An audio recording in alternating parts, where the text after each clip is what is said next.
pleasant good afternoon and welcome friends to West Indian Today, and I'm yours truly, your host and host, Imran Ahmad, and of course it's my delight and honor to be coming into your homes through the means of your television sets. We want to say thank you to the ITV Gold staff and management, including our chairman, Padma Shri Dr. Sudhir Parekh, and also special acknowledgement goes to none other than Mr. Ravi Kumar, who is ensuring that we're able to bring this program into your homes. And over the past few years in which we've connected with all of you, we've, as mentioned in the previous programs, that it's all about presenting to you the elites, the young and upcoming, and also kind of presenting to you the very best of the South Asian and Indo-Caribbean diaspora here in North America, as well as those overseas. And when we talk about the young and upcoming, joining with me on deck for today's program is indeed a very wonderful, a very well-rounded, and I must say, described by his friends as a national champion. And I think maybe we'll basically get a better understanding as to, well, what makes him a national champion of music. But I met him recently. I was very much intrigued and I was very impressed with the talent that he displayed on the stage. Most of you might remember him from an event that we featured about a few months ago, which was known as Lovers Rock. So joining with me right now on deck is none other than the young, the very talented Sarvesh Shivnauth. I want to say welcome to you. Hello, good afternoon. Good afternoon. Okay, so first question is that, I mean, and like, you're a very talented singer. Now, like I said, your friends actually describe you to be a national champion, and we're going to get to an understanding of that. But tell us a little bit about your career as a singer. When, where, and how did it all begin for you? Well, it all started when I was around the age of 4. My mother had the idea of sending me to music classes under the tutelage of Pandit Ajija. And from 4 up until I'm 18 now, to 18, I've been doing music, I've been attending classes, etc. But my musical journey has not been what most would think it has been.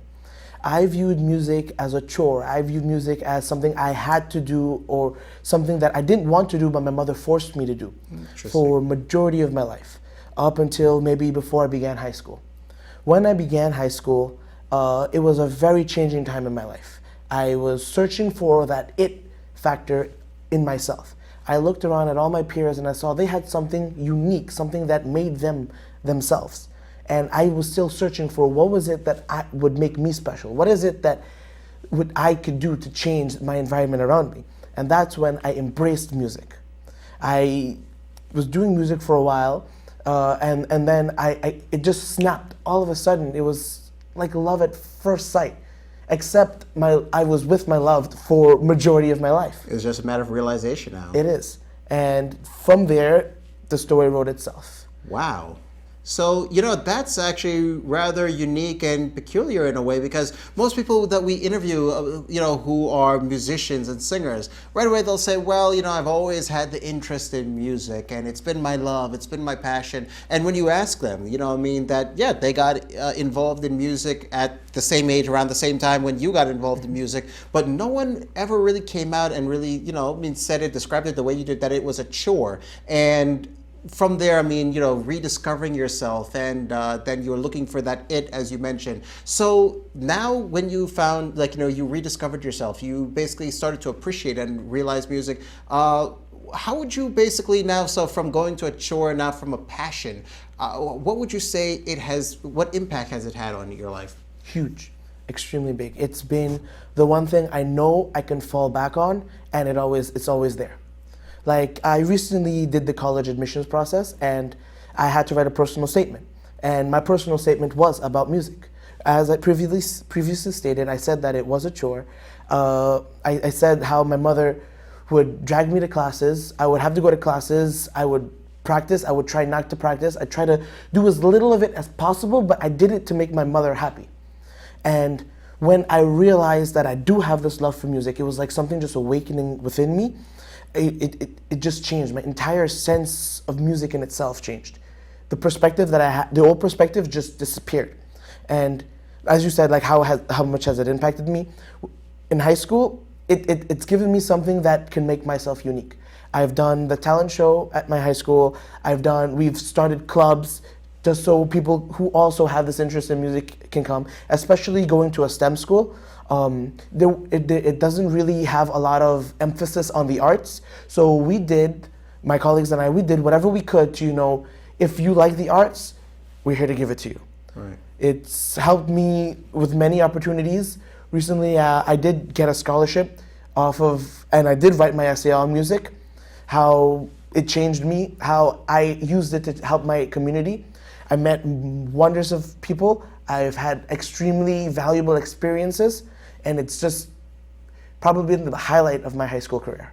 When you look back at those years where, as you said, I mean, and I have to say, I applaud you for being honest. I mean, 100%. But we often have heard, and we've often heard our parents say, well, you'll never really understand, or you'll never really realize what I'm doing for you, and I mean, or that's what our parents would say. When you look back and when you had that realization for yourself and that appreciation for music as a performer, not simply no longer just to make your mom happy, do you look back at that as any regret, or do you say that, well, you know what, it was a lesson? I mean, whatever happened from that period until now, it was like a life lesson. Definitely. Yes, everybody makes mistakes. Yes, if I had taken music seriously from a young age, I could have been almost 3 times as better than I am now. But that's life. Right. You grow, you learn from your mistakes, and learning from your mistakes is a success in itself. Correct. And yes, it happened. If I could go back, I wouldn't change it at all. Right. Because what happened for a reason. And what happened afterwards allowed me to learn much more about, 1, myself, and 2, about the community around me. It allowed me to make friendships that I will have forever. It's allowed me to learn about myself and develop mature more as an individual throughout the 4 years that I've been in high school. And like dating back to how I said it was a chore, and how you said my parents said I would never understand, blah, blah, etc. My story is, my mother, she had a love for music, and she found her love for music from her mother, which is my grandmother, and may she rest in peace. She passed away well before I was born, and the reason she sent me to classes, she forced me to go to classes, even against my will, was because she wanted me to have some sort of experience my grandmother had. She wanted me to have some part of my grandmother's life, even though she wasn't here. And she didn't tell me that until recently, but I understand. It's the one connection, the one link that I have to my grandmother that I've never met. And for that, I love my mother. She's my #1 supporter. She's always telling me that I need to be more optimistic. I need to be more self-conscious of myself. I need to stop putting myself down. I'm my worst enemy. And because of that, if it wasn't for her, I probably wouldn't be where I am in music right now. I'm listening to you, and of course, I'm seeing a reflection of my youth. I mean, like you, my mother was very, very persistent. She wanted me to learn music.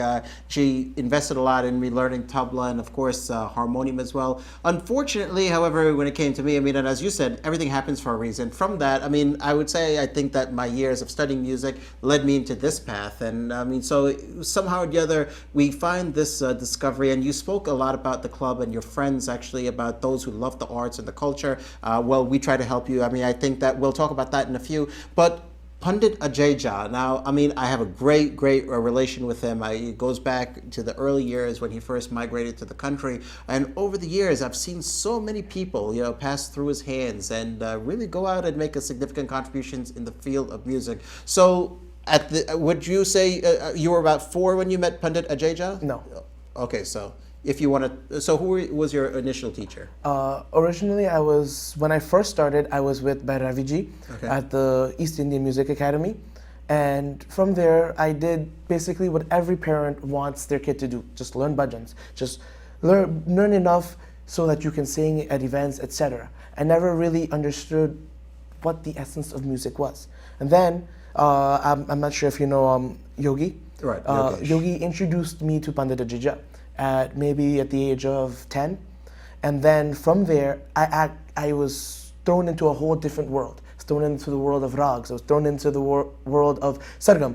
And that's where I learned the true essence of Indian classical music and how everything connects itself. How Indian classical music in itself allows you to branch off into what we call the light music. All these movie songs, all these bhajans that we sing that people enjoy. I learned the foundation of where they come. And once you learn and master the foundation, anything else you do is easier, much easier. You spoke so much about rag, and also you, as you rightfully described it, light music, and you know, for people's entertainment and enjoyment, soft, easy music that people enjoy, such as Bollywood. And I've had the honor of listening to you on two occasions sing rag as well as Bollywood, and I said very, very multi-talented indeed. You know, on the few occasions. When you talk about basically now Pandit Ajay, what has, or how would you describe this experience? You know, I mean, under his leadership, and of course, as in your process of discovery, how would you say that he has helped you to discover this side of you that you didn't realize at that time? Well, at the main essence of it is that he stresses the basics. Right. So even as I said, I was a late blossomer. I didn't really understand my passion up until maybe the age of, at the age of 13, 14. When I was going, it was still, when I was originally going, it was still a chore. But he was stressing the basics. He was stressing that I need to understand the foundation. Yes, I didn't understand that at the time, but that's how he did it. And throughout my musical journey, at one point, he did say, Sarvesh is not getting it. He's not understanding music. He's not where he should be at this age. He said that publicly. But this was after everything that's happened.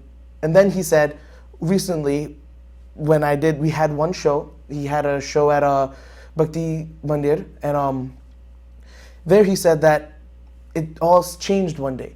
He had such an exponential growth, and it's because of his change in mindset. It's because he went from thinking of this as a task into a passion, and that changed everything. And throughout the entire way, he didn't tell me while I was struggling, while I was still learning, hey, music is not for you. He waited. He took time on me. He's like, something's here, I'm going to take a chance. And he took the chance, and it paid off in his eyes. What would I do without your smart mouth drawing me in, you kicking me out? You got my head spinning, no kidding, I can't bring you down. What's going on that beautiful mind? I'm on your magical mystery ride, and I'm so dizzy, don't know what hit me, but I'll be alright. My head's underwater, but I'm breathing fine.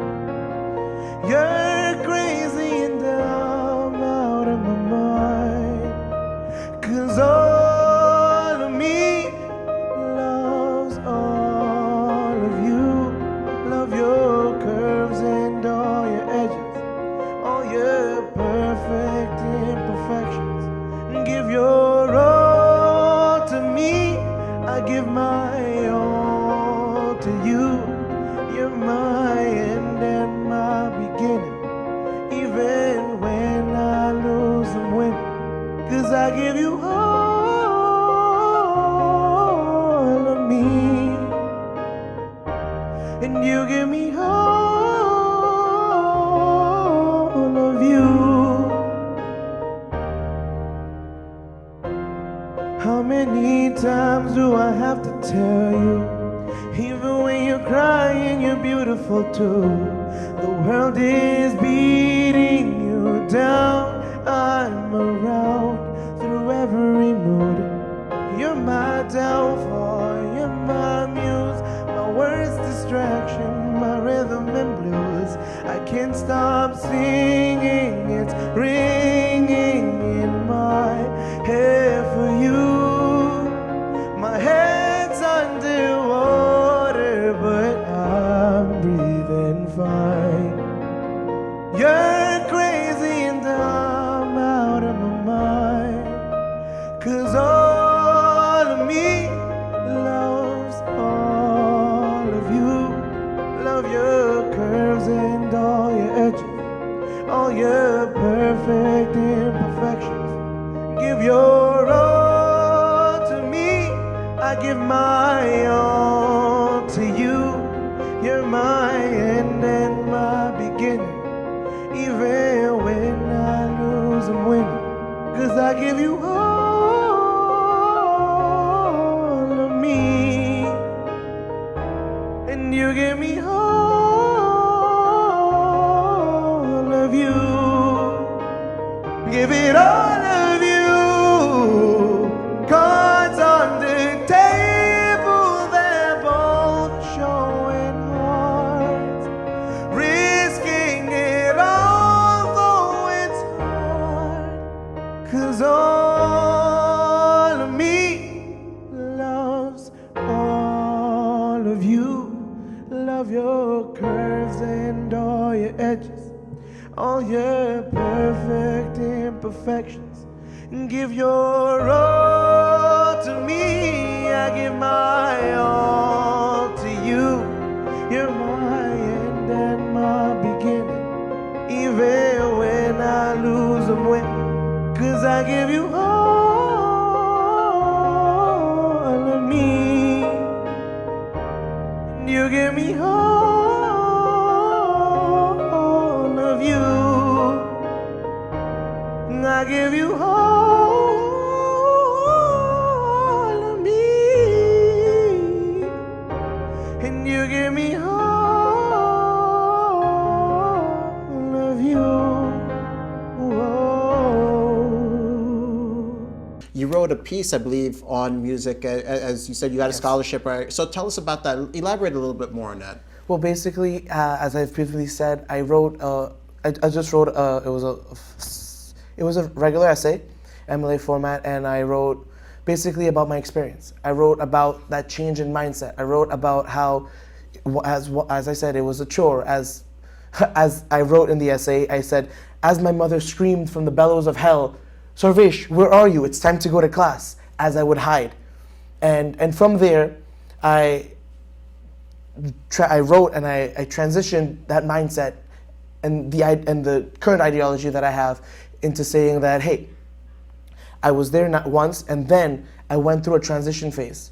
I understood. I found what I was looking for, and this was the outcome. I currently am the founder of an organization called Spread the Sound, and I hope to build that one day. Build it, probably get it out there more, and do bigger events. And that's also what I wrote in the essay. I wrote about how I went from somebody who didn't really like this to being able to having enough initiative, enough motivation, enough love for it, that I would go out of my way, take out time of my day just to make time for it, just to be able to help people with it, because it helped me. So Spread the Sound. Now, as you mentioned, and is this the same group with your friends? I mean, that you talk about the club, in terms of helping people, who have a passion for the arts and culture. No, it's it's a separate group. It's more like a kiratin group, and we would just go place to place, and we would try to sing for people, we would try to inspire people, we would try to, in a way, for lack of a better word, save people. Right. We try to show them the joy and the positives of music, and how music can actually change your life for the better. Like, I know in Islamic culture, they have a very negative incentive towards music. And I, for one, I believe that it's not true. It's all based off of the mindset. And so I want to educate people in that, hey, music is a good thing. If you make it bad, if you have the mindset that it is bad, then it will be bad. But no. It's helped many people. The studies shown that it's helped people with psychological problems, etc. That, hey, don't judge a book by its cover. Right.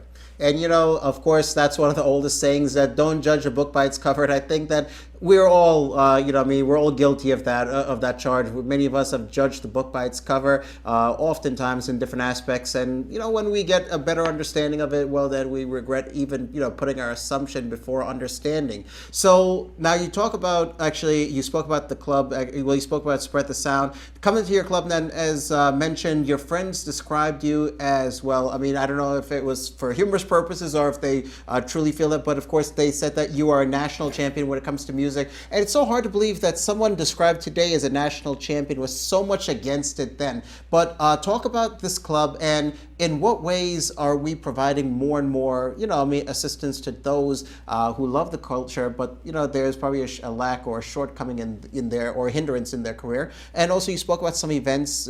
You mentioned it briefly. You can touch upon some of them that you've been a part of in the past, and some upcoming projects. There's two clubs. There's the Brooklyn Tech Fusionist, We're basically an organization in which we take music and cultures from all over the world, we put them together to make our own original compositions. We do have a YouTube channel. It's called Technically Music, and we have a couple of covers and stuff on there. And basically, that's not where they would call me a national champion. That's more of like how I've had more of a musical impact upon my school, Right. through that outlet. When they do call me a national champion, it's because I did another club. It's called MIST.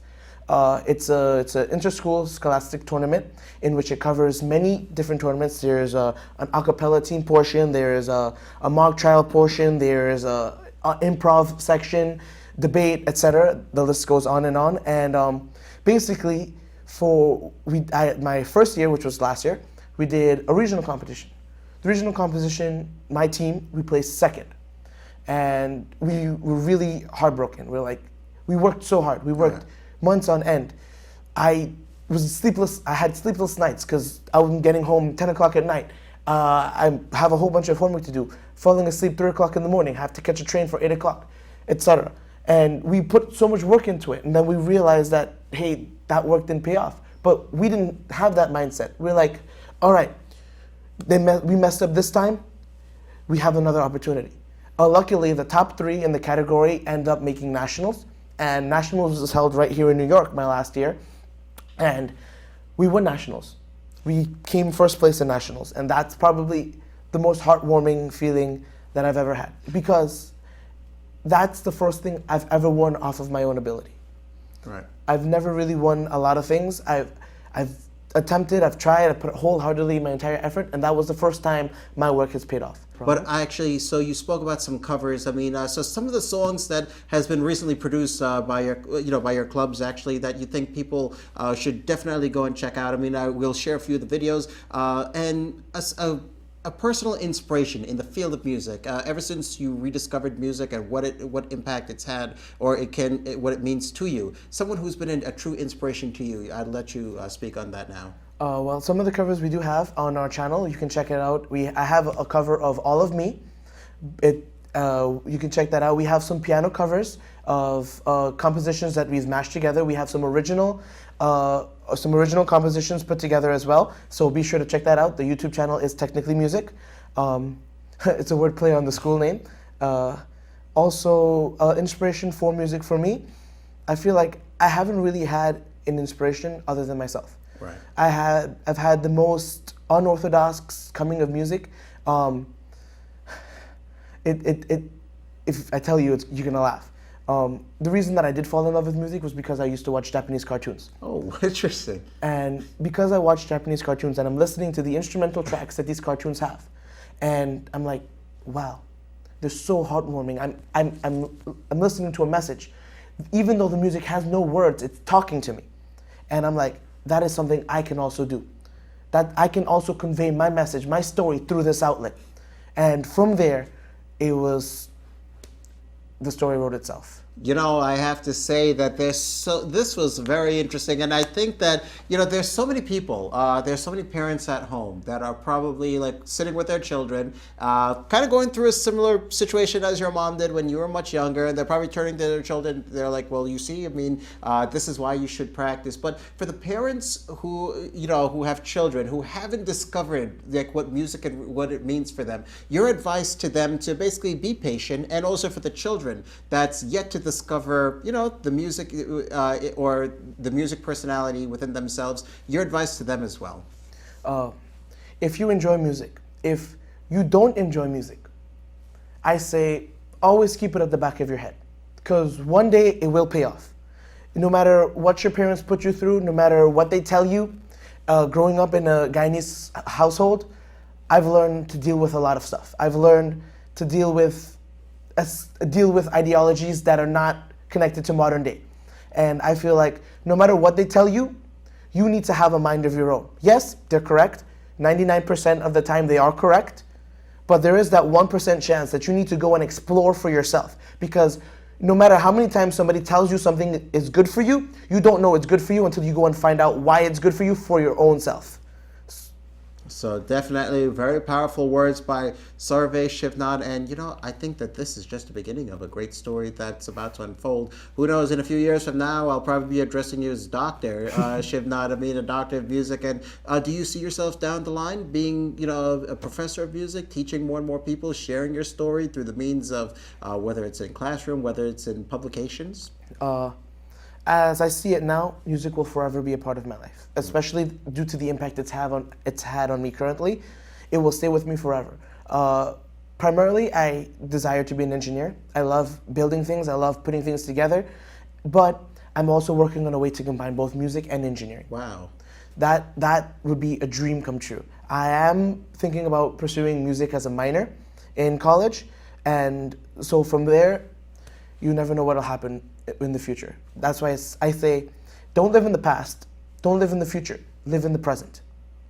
Don't live in the past, don't live in the future, live in the present. Wonderful words, and of course that's I'm thinking of an old song that was sung by Asha Bhosle that, well, the past is gone, who knows what the future will hold, all you have to do is live for today. All right, well, Sarvesh, I've got to say that I'm truly grateful to your mom and to the people who suggested that I have you on here to talk about your story. I mean, this is something very different than most of my other, my interviews with musical icons. But as we are wrapping up, your message to all our viewers, anything you think that we might have left out, something imperative that they ought to know about you, you can go ahead and do so as we wrap up with the discussion.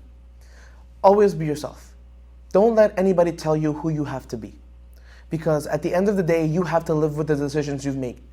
Never live with regrets. Never look back in the past, because what's happened, happened.